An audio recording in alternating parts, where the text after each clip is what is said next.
Kali ini kita akan membahas tentang peradaban Islam di Cordoba atau Cordoba. Jadi peradaban Islam di Cordoba, dan ini adalah titik awal, titik nol sehingga bangsa Barat bisa menemukan cahaya pengetahuan dan titik balik kebangkitan dari bangsa Barat. Karena dulu ilmu pengetahuan dipegang oleh Yunani, terus keluar ataupun timbul peradaban Islam di mana ilmu pengetahuan dipegang oleh Islam, dan yang ketiga itu dipegang lagi oleh Barat. Dan Cordoba ini, peradaban Islam Cordoba merupakan langkah sejarah yang tidak bisa terhapuskan sebagai pengaruh besar terhadap ilmu pengetahuan dunia pada saat ini. Iya. Jadi menurut Stanley Pool, sebuah penulis dari Barat, dia mengatakan bahwasanya Cordoba itu adalah bagaikan keajaiban dunia. Ataupun sebahagian lagi penulis sejarawan Barat mengatakan Cordoba ini seperti permata hijau, permata yang sungguh indah bagi dunia. Nah, kenapa bisa seperti itu? Stanley mengatakan Cordoba ataupun masa Cordoba di bawah Islam pada saat itu mewarisi hal-hal yang luar biasa yang dia nilai sebagai keajaiban dunia. Yang pertama adalah ornamen-ornamen bangunan yang begitu bagus, begitu indah, estetika. Selain daripada fungsi, juga ada tata letak keindahan yang luar biasa. Dari masjidnya pada saat itu sekarang sudah menjadi gereja. Dan yang kedua adalah jembatannya, yang ketiga adalah istananya, itu sungguh luar biasa. Yang kedua, peradaban Islam Cordoba, kata Stanley Pool, itu mewarisi sesuatu yang tidak bisa dinilai harganya, yaitu ilmu pengetahuan. Jadi pada saat itu, ibaratnya bangsa Barat pada saat itu gelap gulita, dan pelitanya adalah ilmuwan-ilmuwan Islam. Seperti kita ketahui banyak ada di dunia kesehatan, ada dunia matematika, kimia, banyak sekali. Dan itu sebagai titik balik di mana bangsa Barat kembali bangkit. Itu bermula daripada Cordoba. Itu Cordoba ini dulunya bernama Iberibart.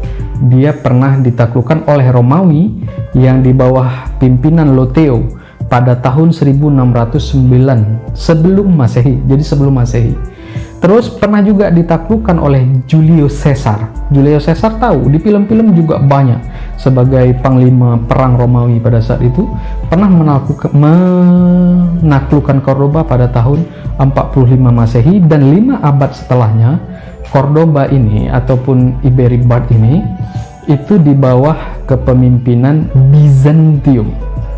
Enggak ini lagi kan, enggak heran ataupun enggak asing lagi kan, Bizantium, sesuatu yang pernah ditaklukkan oleh Sultan Al-Fatih. Itu dia, Bizantium. Nah, di Cordoba ini Islam masuk pada tahun 711 Masehi atau tahun 93 Hijriah. Pada saat itu Islam dipimpin oleh dinasti Umayyah.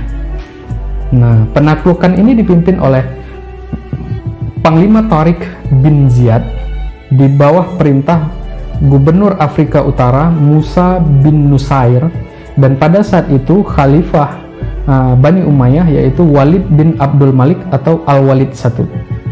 Ini penaklukan Andalusia.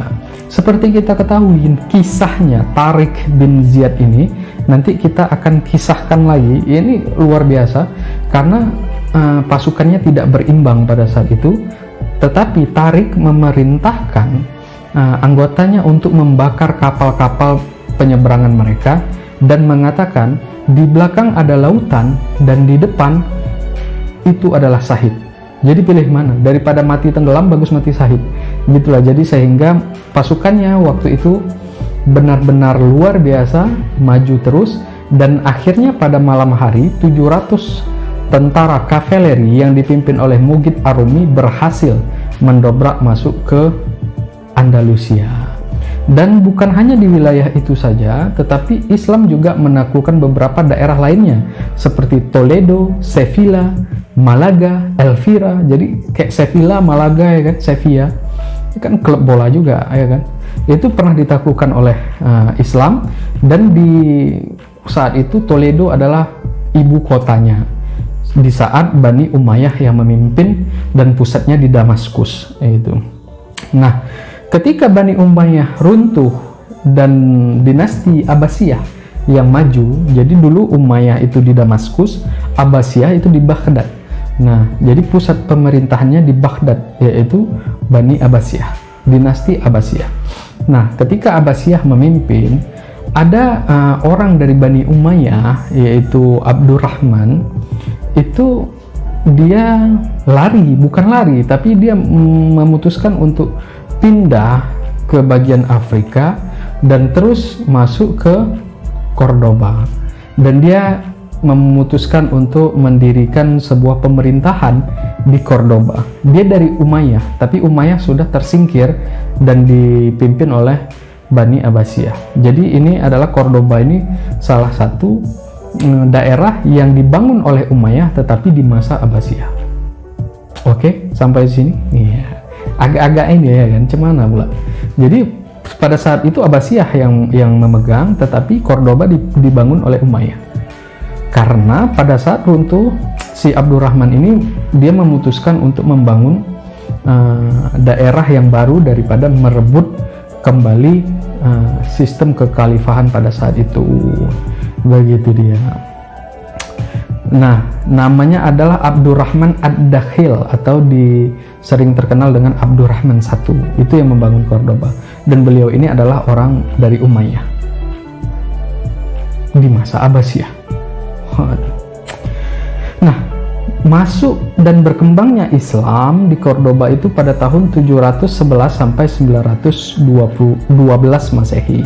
Nah, pada tahun 912 Masehi sampai 976 Masehi itu adalah masa kejayaan daripada si Cordoba ini. Jadi di situ pada masa-masa itu tuh terjadi banyaknya pembangunan yang luar biasa. Pembangunan ibu kota yang luar biasa dengan ornamen-ornamen megah, futuristik kata orang ya kan, megah lah, banyak ornamen-ornamennya selain daripada fungsinya yang kuat, dan sampai saat ini bangunan-bangunan itu masih kokoh. Wah, itu dia. Dan siapa orang yang di belakangnya yang arsiteknya lah kita bilang, orang yang berpengaruh, yaitu As-Samah bin Malik Al-Khawlani yang membangun kota itu, arsiteknya, otak yang bangun ya merancang-rancangnya gitu ya kan. Nah, dan selain itu, selain daripada bangunan yang titik pokoknya bangunan, pada masa Abdurrahman I yang pertama, kota ini dibuatlah visi misi dengan Abdurrahman I, ya ini orang Umayyah tadi. Kota ini haruslah menjadi kota ilmu pengetahuan, tempat induknya sastra dan kesenian. Jadi dia memanggil ahli-ahli hukum, ahli-ahli ilmu pengetahuan, termasuk fikih, filosofi, bahkan sampai musik itu dia panggil di Cordoba, dan dia fasilitasi di situ karena dia ingin Cordoba adalah cahayanya dunia. Cahayanya dunia, karena ilmu pengetahuan itu kan seperti cahaya ya.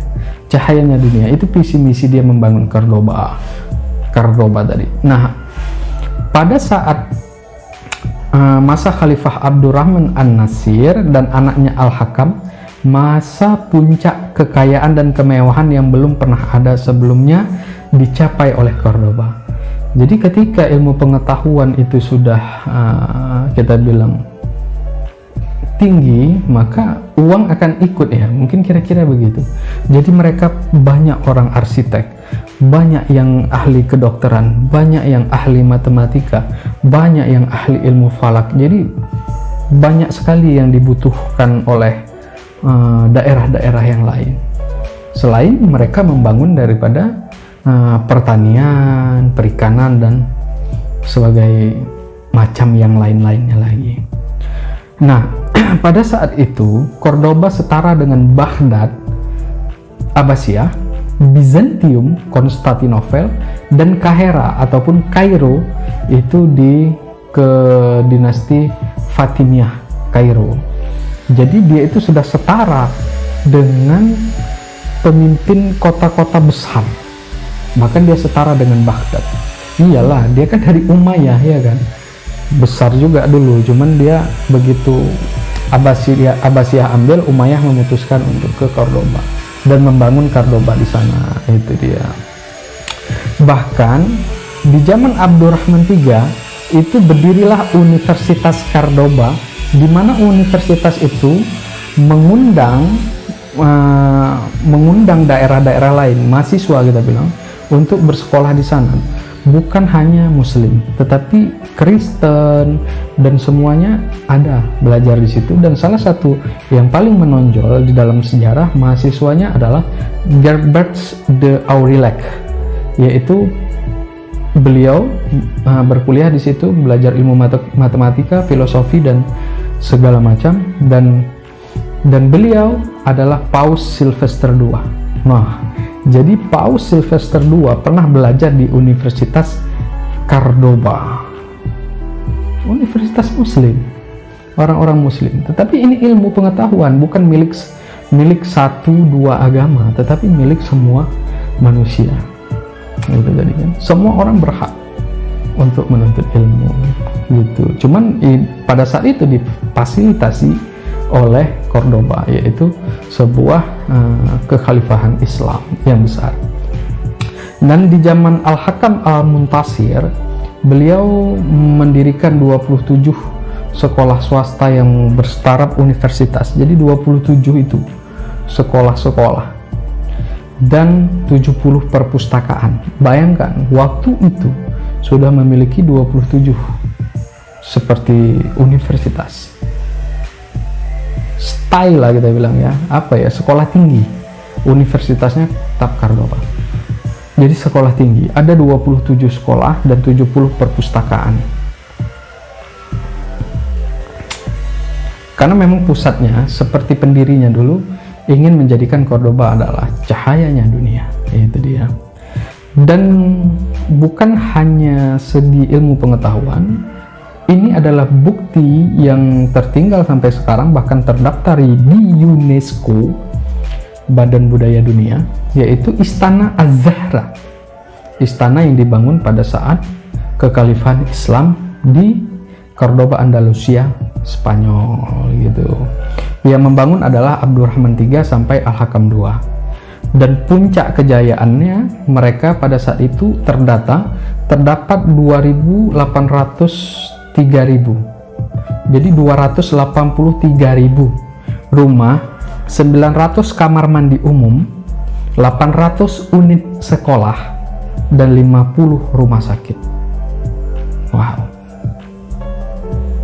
800 unit sekolah, 50 rumah sakit.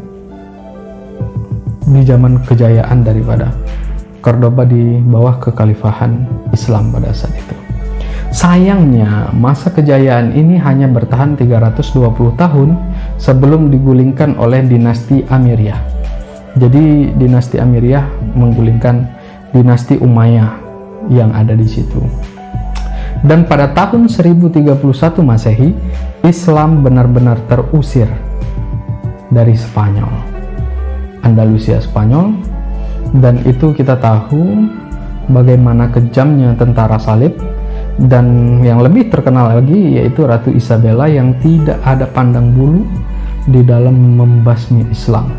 Islam benar-benar di bumi hanguskan, dienolkan. Pokoknya yang mana Islam, tidak ada kata-kata penaklukan seperti Konstantinopel, di mana Al-Fatih, Sultan pada saat itu, mengizinkan orang untuk memeluk agama selain daripada Islam. Apabila dia Kristen, silahkan dengan agamamu. Tetapi pada saat di Andalusia Spanyol itu tidak demikian. Islam di bumi hanguskan, memang benar-benar dihabiskan. Beda dengan penaklukan Konstantinopel. Konstantinopel penaklukan tempat, wilayah dan itu mengancam gitu. Tapi kalau Spanyol itu memang membumi hanguskan, dan cikal bakal ilmu pengetahuan yang telah ditinggalkan oleh Abdurrahman I sampai penerusnya, bahkan Universitas Cordoba, itu adalah cikal bakal ilmu pengetahuan yang berkembang di wilayah barat saat ini. Jadi ya itu sumbernya. Memang nggak bisa kita pungkiri, ilmu itu bukanlah milik satu agama ataupun satu ras, tapi semua manusia berhak menuntut ilmu begitu. Karena dulu pun Islam mempelajari juga bagaimana pelajaran-pelajaran Yunani sehingga mereka maju. Jadi bangsa Yunani dulu kan bangsa yang luar biasa juga ilmu pengetahuannya, bahkan ada kalender di zaman itu gitu. Sehingga dikembangkan lagi dengan Islam, terus keluar Universitas Cordoba, terus sekarang barat, sekarang Oxford, ya kan? Iyalah, karena ya begitu terus.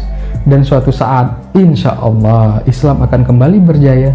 Tetapi hal itu tidak mungkin terjadi tanpa kita yang mempersiapkannya. Seperti ya kita memang harus juga belajar, nggak bisa tiba-tiba kita melahirkan seorang anak yang pintar gitu kan tanpa ada didikan, nggak mungkin gitu. Amazing kan, suatu sejarah yang tidak bisa dihapuskan. Bahwasanya Islam pernah berjaya dan memberi warna terhadap perkembangan dunia hingga saat ini. Begitu juga dengan Yunani, ya kan? Begitu juga dengan Barat, dunia Barat saat ini.